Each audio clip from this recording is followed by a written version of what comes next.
Between 1941 and 1945, 6 million Jews were murdered by the Nazi regime. A small percentage of Jews survived the Holocaust. Irving Roth is one of those survivors. He recently led a group of students through a Holocaust remembrance tour in Poland. Well, I'm doing this because it is now almost 65 years since the flames of Auschwitz were extinguished. Yet I want to make sure that the world, not just in the world in general, but specifically individual human beings, students, understand what took place.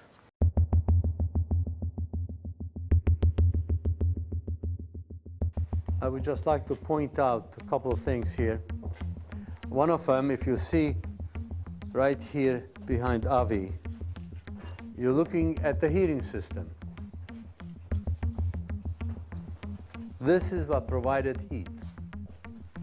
This is a damp, cold, miserable part of the country. This is, just looking at it, something on the order, the width of this thing is on the order of a king-size bed. 10 women were often inside in this space. The fact that Jews wanted to leave. In fact, by 1940, half the Jews of Germany have left. Why? Because they saw. The problem was that there was no place to go. In 1938 of September, mind you, 1938 September, there's a conference in a place called Avion. There are 36 nations sitting there, looking at the problem of immigration, of refugees. Already in 1938, you're talking about people wanting to leave. Only one country is willing to take up to 70,000 Jews, the Dominican Republic. Here is the world looking at the problem and saying no. And precisely because of that, Adolf Hitler takes the hint. Nobody wants the Jews. You recognize the sinister nature of Nazism. When the death camp of Sobibor, 12 people escaped. They were caught and brought back to the camp, and they were to be executed.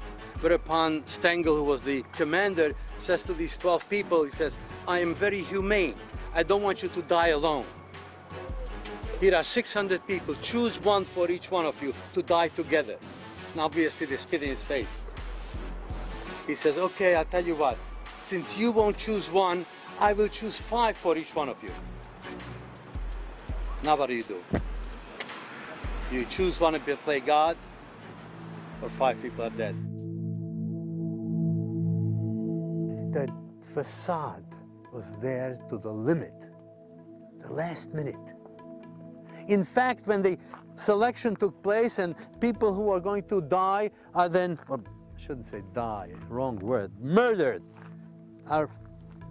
get close to the gas chamber, there are a set of steps going down, and they go into a room, and in this room there is nothing except for places to put your clothing. Hangers on the wall, hooks. The hooks have numbers on them. What do they say?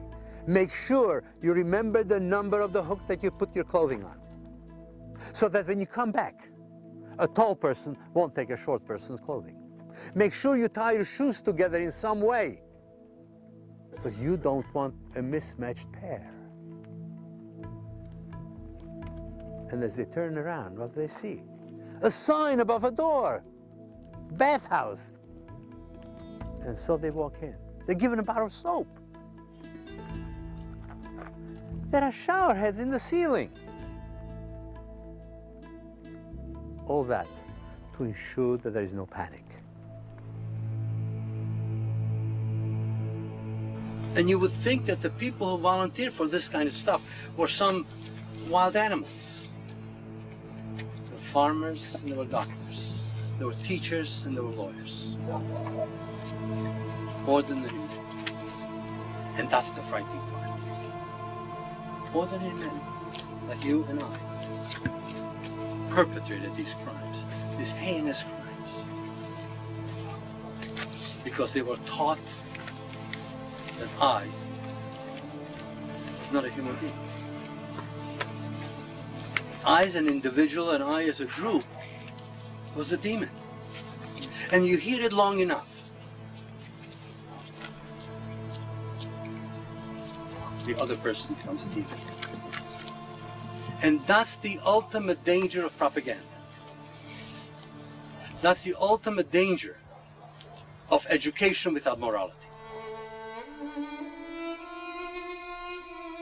This was not a virtual simulation. This was not a reproduction. These doors on the 5 crematoria saw the dead bodies being burned. The manifolds in the back of it provided the air necessary for a quick and efficient way to burn the bodies. The tons of ashes behind us, they are the people. They are the individuals, whether they be tall or short, young or old, who cry out to us. Let this ash, let these doors, this manifold, the witness, the physical witness, tell you to not forget, and tell your children about it.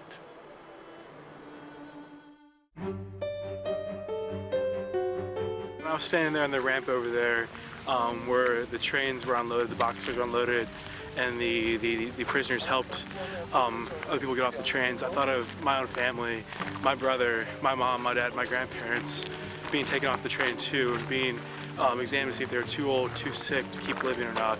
History books can't teach this. The internet can't teach this. Pictures, as horrifying as they are, they can't teach this because you're here and it's just real. Well, coming here,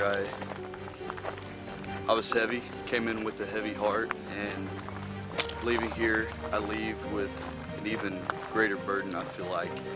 And that is to simply tell the story about what happened here, to never let it happen again.